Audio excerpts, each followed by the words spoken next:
کیا کبھی ہم نے اپنے بچوں کے ساتھ، کیا ہم نے کبھی اپنے اسٹاف کے ساتھ، کیا ہم نے کبھی اپنے رفقا کے ساتھ یہ بات کی کہ بھائی کبھی کوئی غلطی ہو گئی ہو تو معاف کر دینا، مجھ سے حق نکلتا ہو تو لے لینا؟ ارے ہمیں تو پتا ہوتا ہے کہ ہم نے کسی کا دل دکھایا ہے، ہم تو جانتے ہوتے ہیں کہ ہم نے کسی کو ڈانٹا ہے، مگر ہمیں لگتا ہے میں سیٹ ہو کر اپنے نوکر سے معافی مانگوں، میں شوہر ہو کر اپنی بیوی سے معافی مانگوں، ایک غریب انسان سے معافی مانگوں۔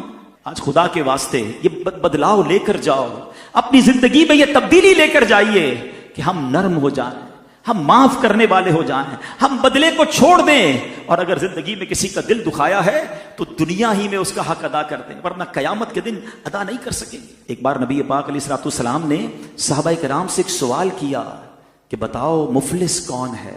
حدیث کا خلاصہ ہے۔ اب میں یہی سوال آپ سے کروں کہ پور کون ہے، مفلس کون ہے؟ آپ بھی یہی جواب دیں گے، جس کے پاس پیسے نہیں وہ مفلس ہے۔ صحابہ نے بھی یہی رپلائی دیا، مگر نبی پاک نے جو اس کی انٹرپریٹیشن کی نا، امیزنگ۔ سنو، آقا فرماتے ہیں مفلس میری امت میں وہ ہے جو قیامت کے دن نماز، روزے اور زکوٰۃ لے کر آیا، اور یوں آیا، یعنی اس حال میں آیا کہ اسے گالی دی، اس پر تہمت لگائی، اس کا مال کھایا، اس کا خون بہایا، اسے مارا، یعنی اتنے سارے ظلم کر کے آیا ہے، لیکن روزے بھی ہیں، نمازیں بھی ہیں، زکوٰۃ بھی ہے، حج بھی ہے۔ اے سنو حاجیوں، اے روزہ داروں، نمازیوں، سنو، اگر دل ٹوٹ رہے ہیں، حق دبایا جا رہا ہے، حق تلفی ہو رہی ہے، لوگ آپ سے پریشان ہیں، آقا فرماتے آئے گا اس حال میں کہ نیکیاں بڑی ہیں مگر لوگوں کا دل بھی دکھایا ہے، مال بھی دبایا ہے، خون بھی بہایا ہے۔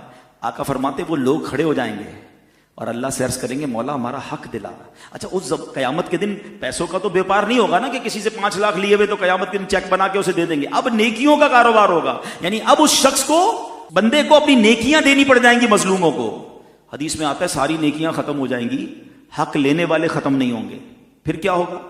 اب ان مظلوموں کے گناہ اس کے سر ڈالے جائیں گے، اور آخر کار فرمایا کہ اسے آگ میں پھینک دیا جائے گا، بیکاز لوگوں کے دل دکھائے ہوں گے، حق تلفی کی ہوگی۔ تو اے میرے پیارے اسلامی بھائیوں، یقیناً ہمیں نمازی بننا ہے، ہمیں روزے بھی رکھنے ہیں، ہمیں حج بھی کرنے ہیں، زکاتیں بھی دینی بہت ضروری، یہ فرائض ہیں، مگر حقوق العباد کو دیکھیے۔ اگر آپ نے کسی سے کوئی دشمنی رکھی ہوئی ہے، کسی رشتہ دار سے رشتہ داری بلا کسی وجہ شرعی کاٹی ہوئی ہے، کوئی دوستی ختم کی ہوئی ہے، جانا آنا ختم کیا ہوا، تھوڑی سی لائف ہے یار، معافی کر دیں۔ شب قدر ہو، شب برات ہو، آپ جب پڑھتے ہیں کہ یہ مغفرت کی راتیں ہیں، اس پہ ایک لسٹ آتی ہے کہ سب بخشے جائیں گے، حدیثوں میں آتا ہے یہ چند بدنصیب نہیں بخشے جائیں گے، ان سب میں رشتہ داری کاٹنے والا ہوتا ہے۔ یعنی کتنا بڑا گناہ ہے کہ مغفرت کی راتوں میں بھی نہیں بخشا جاتا۔ کم از کم فون کر کے کوئی رشتہ دار ہے، کوئی دوست ہے، یار بس ختم کرو، دل ملا لیتے ہیں، میری طرف سے کوئی برا لگا ہو تو معاف کر دینا۔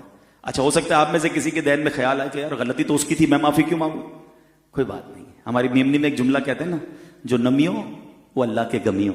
آپ جھک جائیے، آپ آگے بڑھ جائیے، ثواب کما لیجئے، دوستی کر لیجئے، پھر دیکھیں انشاءاللہ رب کریم کیسی رحمت فرماتا ہے۔ ایک حدیث پاک میں آتا ہے جس کا مضمون ہے کہ جو معاف نہیں کرتا اسے معاف نہیں کیا جائے گا، جو رحم نہیں کرتا اس پر رحم نہیں کیا جائے گا۔